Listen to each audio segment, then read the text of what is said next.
një bisedë e shkëlqyer me babain tim Ysen Vredo për gjendjen në ish Sharrën Stravaj, për braktisjen e vendit nga të rinjt dhe të rejat, për situatën se si mundet ta rikuperojmë dhe kthimin e atyre banorëve të larguar në trevat e tyre. Padyshim, ata do e rivitalizojnë këtë vend të mrekullueshëm. Vendi ju pret. Jam në vendlindjen time, Sharra Stravaj. Ndihem mjaft krenar për këtë vend dhe troje të mrekullueshme, por ndihem mjaft i trishtuar dhe i hidhur, sepse po të shikosh me vëmendje, ky vend është braktisur. Ktu kanë qenë banorë të shumtë nga rrethet të ndryshme të vendit, banorë vendas që i kanë shërbyer këtij vendi, këtij komuniteti me mjaft përkushtim. Por sot jemi në këtë pikë që edhe vetë shikoni.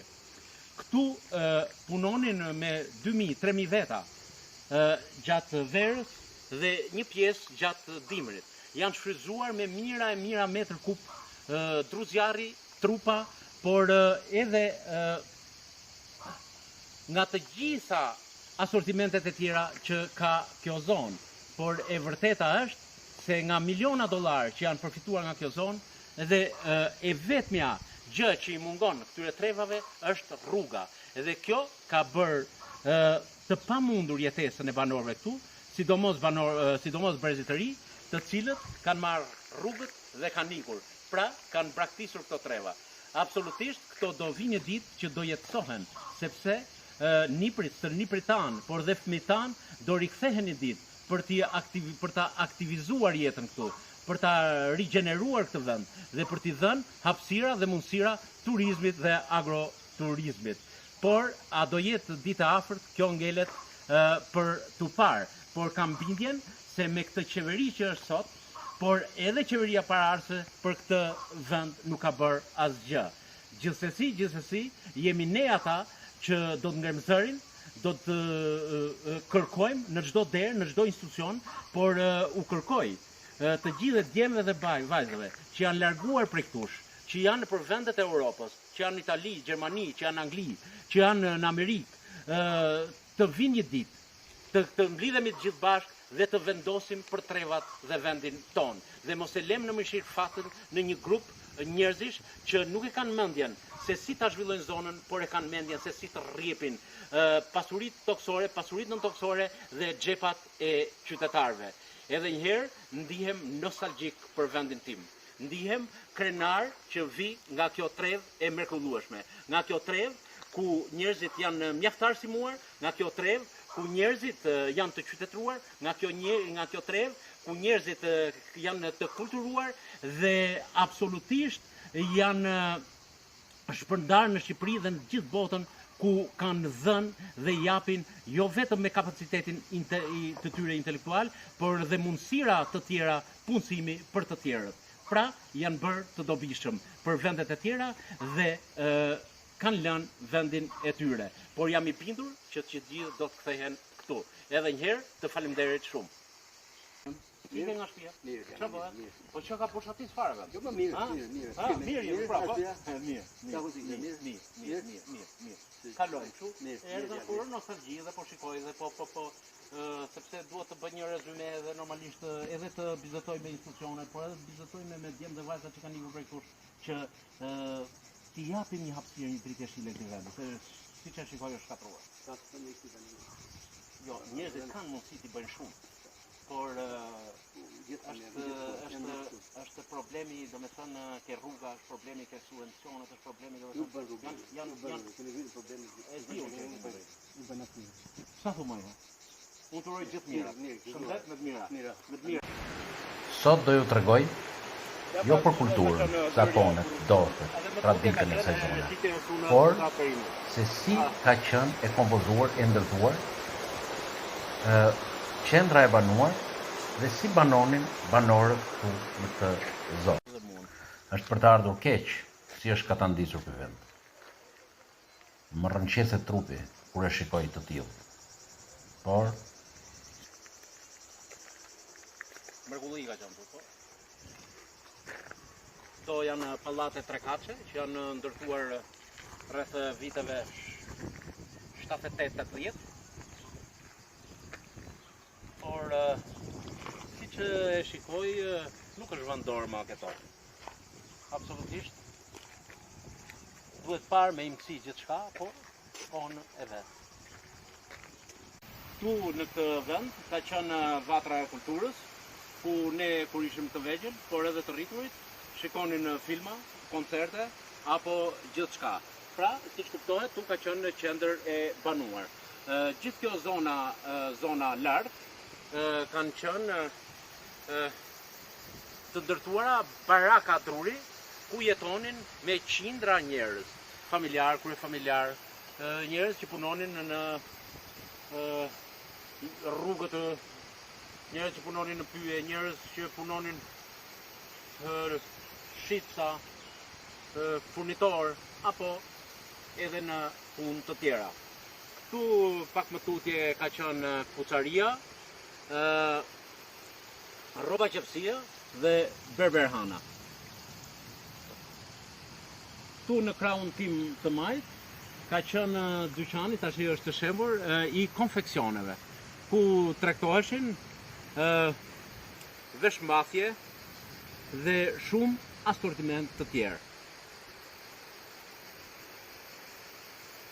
Tu ka qenë klubi, në fakt është për të ardhur keq se si është katanditur, po ka qenë gjë shumë e bukur dhe në qoftë se do ishte në funksion, absolutisht do t'i shërbente turistëve vendas dhe të huaj. Pak më tutje ka qenë edhe hoteli, ku vinin shumë njerëz nga fusha të ndryshëm dhe jetonin për 10 ditë, 15 ditë, apo sipas mundësive të tyre. Por me të vërtet ky vend ka qenë i gjallë, i atraktueshëm, i vizitueshëm dhe siç e shikojmë tani në këto momente, gjithë këto bukuri natyrore janë lënë në mëshirë të fatit, sepse Sharra Stravaj pothuajse është braktisur nga 90% e banorëve.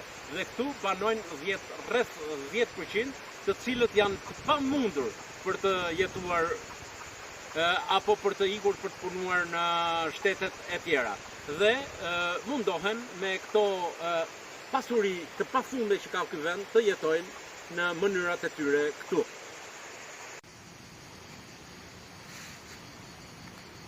Tu janë shkallët ku ngjiteshin për te klubi dhe menza e punëtorëve. Kuptohet janë dëmtuar shumë, por ky është një mur gjigant që është krijuar për një shesh pushim të personave që vijnë vizitonin apo kalonin disa momente të bukura në të vend. Tu te ky objekt ka qenë furra e bukës dhe pak më tutje janë shitur fruta, zarzavate dhe absolutisht gjithçka mundeshme. Pra kjo ka qenë qendra e Sharrës Stravaj, ku ishte populluar me 2-3.000 banor dhe sot, siç e shikoni, është e shkretuar. Absolutisht kam bindjen se një ditë kjo do të ripopullohet, por me destinacion dhe mundësi të tjera zhvillimore për zonën. Dhe këtë e bëjnë njerëzit intelektualët, të cilët mendojnë për trevat dhe zonat e tyre.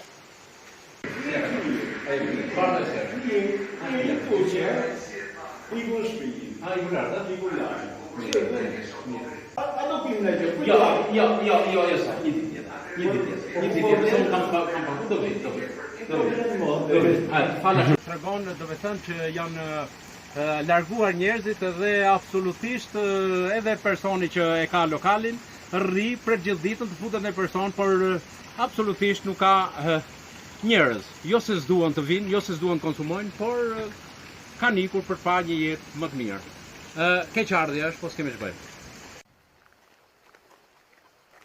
Po të shikosh të kurorën e bukur, kurora e Vishogut, lagja e vretave, por edhe më tutje është Radigozi, Lirazi, Blaca dhe më tutje është mali i Stravajit dhe kalojmë pastaj në Gjem apo në Holt, ku kufizojmë me Gramshin. Ja, zona e Stravaj fshat, Matan është Senishti, Debrova, Slatina, janë zona të atraktueshme dhe mjaft të mira për të vizituar.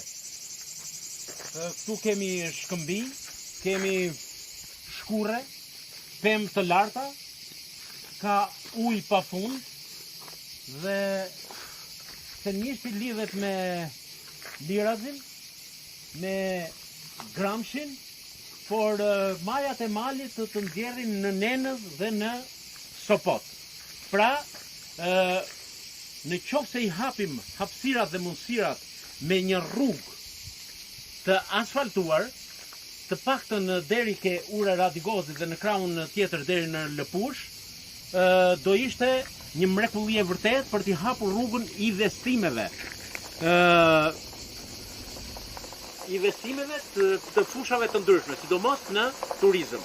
Kjo është gjithë problematika. Dhe po të shikosh, do me thënë sepse rruga ka bazament, ka qëndrueshmëri, pasi punohet që nga viti 44.